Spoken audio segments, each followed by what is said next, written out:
नमस्कार दोस्तों, भूशास्त्र चैनल पर आप सबका स्वागत है। दोस्तों, आज हम बात करेंगे उस सम्राट की जिन्हें यवनों और विधर्मियों का काल भी कहा जाता है, जिन्होंने भारतवर्ष में विलुप्त हो रहे सनातन धर्म की न सिर्फ पुनर्स्थापना की बल्कि कई दशकों के अपने शासनकाल में इसे पोषित और समृद्ध किया। दोस्तों, हम बात करेंगे सम्राट पुष्यमित्र शुंग की। जिस अखंड भारत की कल्पना आचार्य चाणक्य ने की थी, उनकी मृत्यु के बाद वह परिकल्पना धुंधली होने लगी। मौर्य वंश के शासक वैदिक धर्म के प्रति उदासीन होने लगे। चंद्रगुप्त मौर्य जैन धर्म का अनुयायी हो गया था। चंद्रगुप्त के पुत्र बिंदुसार ने स्वयं आजीविक संप्रदाय से अपनी दीक्षा ली। इसके बाद बिंदुसार का पुत्र अशोक राजगद्दी पर विराजमान हुआ। भयंकर हिंसा करके अपने साम्राज्य का विस्तार करने वाला सम्राट अशोक अहिंसक हो गया। उसने बौद्ध धर्म की दीक्षा ली। इसके बाद अशोक का पूरा जीवन काल बौद्ध धर्म के प्रचार प्रसार में व्यतीत हुआ। जब पूरा विश्व सीमा विस्तार के संकट से जूझ रहा था, तब अशोक की अहिंसा ने भारतवर्ष की वीरता पर गहरा आघात किया। अशोक ने 20 वर्षों तक एक बौद्ध सम्राट के रूप में भारतवर्ष पर शासन किया। इसी कारण पूरे भारतवर्ष का शासन तंत्र निर्बलता की भेंट चढ़ गया। भारतवर्ष अहिंसा की चपेट में आता जा रहा था। भारतीय सनातन धर्म से विरक्ति की यह प्रक्रिया मौर्य वंश के अंतिम शासक बृहद्रथ तक चलती रही। बाणभट्ट द्वारा रचित हर्षचरित में भी बृहद्रथ को प्रतिज्ञा दुर्बल कहा गया है, क्योंकि राजगद्दी पर बैठते समय एक राजा अपने साम्राज्य की सुरक्षा का जो वचन देता है, उसे पूरा करने में बृहद्रथ पूर्ण रूप से असफल रहा था। मौर्य साम्राज्य निरंतर दुर्बल होता जा रहा था और बृहद्रथ के शासनकाल में यह दुर्बलता अपने चरम पर पहुंच चुकी थी। अधिकांश मगध साम्राज्य बौद्ध अनुयायी हो चुका था। इन सब के बीच यह खबर आई कि ग्रीक शासक भारतवर्ष पर आक्रमण करने की योजना बना रहे हैं। पुष्यमित्र शुंग, जो कि बृहद्रथ के सेना नायक थे, इस बात से व्यथित थे कि एक ओर शत्रु आक्रमण के लिए आगे बढ़ा चला आ रहा है और दूसरी ओर उनका सम्राट किसी भी प्रकार की कोई सक्रियता नहीं दिखा रहा है। पुष्यमित्र ने अपने स्तर पर प्रयास प्रारंभ किया। उन्हें अपने गुप्तचरों से शीघ्र ही यह सूचना मिली कि ग्रीक सैनिक बौद्ध भिक्षुओं के वेश में मठों में छुपे हुए हैं और कुछ बौद्ध धर्म गुरु भी उनका सहयोग कर रहे हैं। इस सूचना से व्यथित होकर पुष्यमित्र ने बौद्ध मठों की तलाशी लेने की अनुमति मांगी, किंतु बृहद्रथ इसके लिए तैयार नहीं हुआ।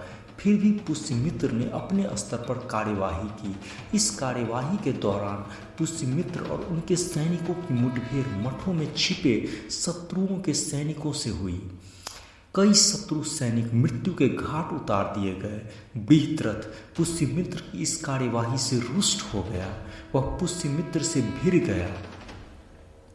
एक ओर जहां शत्रु भारत विजय का कुस्वप्न लिए बढ़ रहा था, वहीं दूसरी ओर भारतवर्ष का सम्राट अपनी सीमा की सुरक्षा में लगे सेना नायक से संघर्ष में लगा हुआ था। अंततः सम्राट और सेना नायक के संघर्ष में सम्राट मृत्यु को प्राप्त होता है। पुष्यमित्र ने अंतिम मौर्य सम्राट बृहद्रथ की अपने सेना के सम्मुख ही हत्या कर सिंहासन पर अधिकार कर लिया। इस प्रकार से शुंग वंश की स्थापना और मौर्य वंश का अंत हुआ। सिंहासन प्राप्त करने के बाद पुष्यमित्र को किसी प्रकार के विरोध का सामना नहीं करना पड़ा, क्योंकि जनता मौर्य शासक के कुशासन और अत्याचारों से ऊब चुकी थी। इसके संबंध में इतिहासकार आर.सी. मजूमदार लिखते हैं कि ज्ञात होता है कि राजवंश के परिवर्तन को जनता ने स्वीकार किया, क्योंकि उत्तरकालिक मौर्य अत्याचारी हुए तथा यवन आक्रमण के वेग को रोकने में और मगध की सैनिक शक्ति की मर्यादा की रक्षा करने में असमर्थ हुए। सेना पुष्यमित्र के प्रति अनुरक्त थी। पुष्यमित्र शुंग को राजा घोषित कर दिया गया।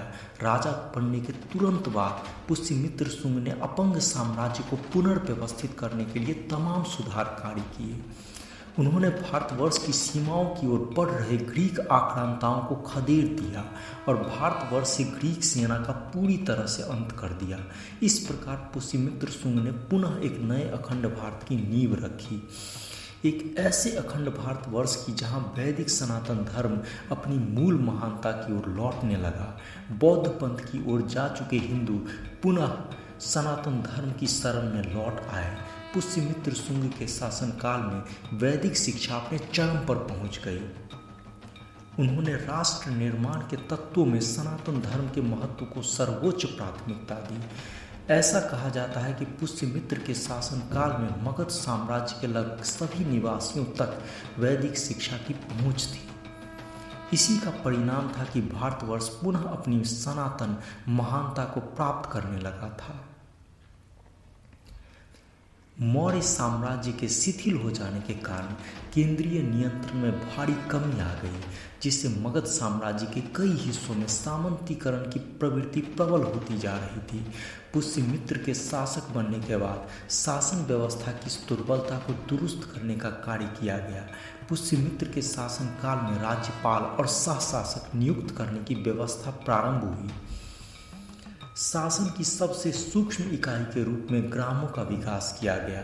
इस प्रकार पुष्यमित्र ने न केवल सनातन धर्म की स्थापना की, अपितु शासन पद्धति को सुव्यवस्थित करने का कार्य भी भली भांति किया। यही कारण था कि पुष्यमित्र का साम्राज्य उत्तर में हिमालय से लेकर दक्षिण में बराड़ की दक्षिणतम सीमा तक और पश्चिम में सियालकोट से लेकर पूर्व में मगध तक विस्तृत था। इन्हीं कारण से पुष्यमित्र शुंग को अखंड भारत का असली नायक कहा जाता है। पुष्यमित्र शुंग एक वीर सैनिक तथा कुशल शासक थे। वह जन्म से ब्राह्मण और कर्म से क्षत्रिय थे। लगता है कि बाल्यकाल से ही वे सामरिक प्रवृत्ति के व्यक्ति थे। अपनी योग्यता के बल पर ही वह मौर्य साम्राज्य की सेना के सेनापति बने और धीरे धीरे साम्राज्य की सारी शक्ति अपने हाथों में ले ली। अपने सैनिकों के सामने ही सम्राट का वध करके उन्होंने सेना में अपनी लोकप्रियता का पूर्ण परिचय दिया। इससे यह स्पष्ट होता है कि वह एक कुशल सेनाध्यक्ष और अपने सैनिकों का अत्यंत प्रेम पात्र थे। पाटलिपुत्र के सिंहासन पर बैठने के बाद उन्होंने मगध साम्राज्य को संगठित करना आरंभ कर दिया। उन्होंने साम्राज्य से अलग होने की चेष्टा करने वाले प्रांतों को फिर से अपने अधीन किया और साम्राज्य की पश्चिमी सीमा को सुदृढ़ बनाया। उन्होंने साम्राज्य के विस्तार को बढ़ाया और आक्रमणों का सफलतापूर्वक सामना किया। उन्होंने मगध साम्राज्य को सुरक्षित और सुव्यवस्थित रखने में अपनी सैनिक योग्यता का पूर्ण परिचय दिया। ब्राह्मण होने के कारण उन्होंने वैदिक परंपरा, धर्म तथा संस्कृति की पुनर्स्थापना का सफल प्रयास किया। लुप्त हो चुके अश्वमेध यज्ञ को उन्होंने फिर से आरंभ किया। वैदिक सनातन धर्म को राजधर्म बनाकर उन्होंने फिर से उसकी मर्यादा को स्थापित किया। संस्कृत को फिर गौरवपूर्ण स्थान प्राप्त हो गया। महर्षि पतंजलि के महाभाष्य तथा मनुस्मृति इसी काल में लिखे गए।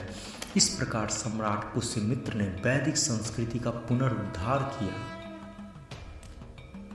दोस्तों, इस वीडियो को अंत तक देखने के लिए आप सबका धन्यवाद। भूशास्त्र चैनल को सब्सक्राइब करें और वीडियो को लाइक करें ताकि हम आपके लिए और भी रोचक और ज्ञानवर्धक वीडियो बनाते रहें।